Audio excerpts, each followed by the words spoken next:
and then you decide what's right. I don't have the illusion I have all the answers, but I will tell you one thing. We label things to diseases in the world we are today that are behaviors, and the behaviors are an attempt to meet needs. And our world has changed. Our world is faster, and the stimulus of our world is accelerated to its 24/7, 365. It's in your fucking pocket, it's on your ass, it's in your ear. And so that's creating a different stimulus response. And shit people used to see as bad fucking behavior, we now call a disease, and we drug people because it's worth billions and billions of dollars. I'm not saying someone is orchestrated.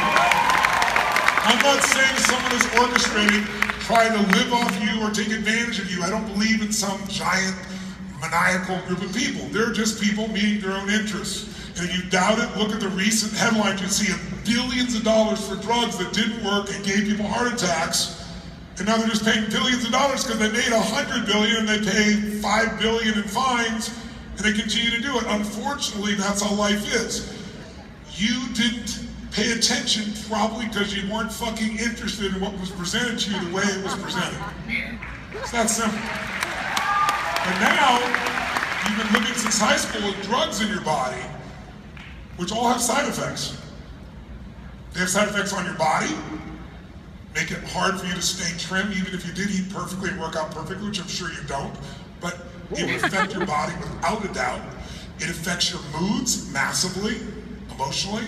And then our moods determine what we do. What we do determines our actions determine our results determine the way we feel about our life. And so we never even realize the invisible force of a drug in your body and how it fucks up your identity. Also making you believe you have a problem, and then the problem is then you need that problem to explain why your life is not where you want it to be, because otherwise you have to say, I'm worthless and unlovable, which that's emotional psychological death.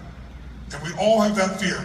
Presidents of the United States, presidents, CEOs, billionaires, without mentioning names, I've dealt with some entertainers and you would think are the happiest people on earth that call me because they know what the fuck to do because they got everything and they're depressed or they're suicidal.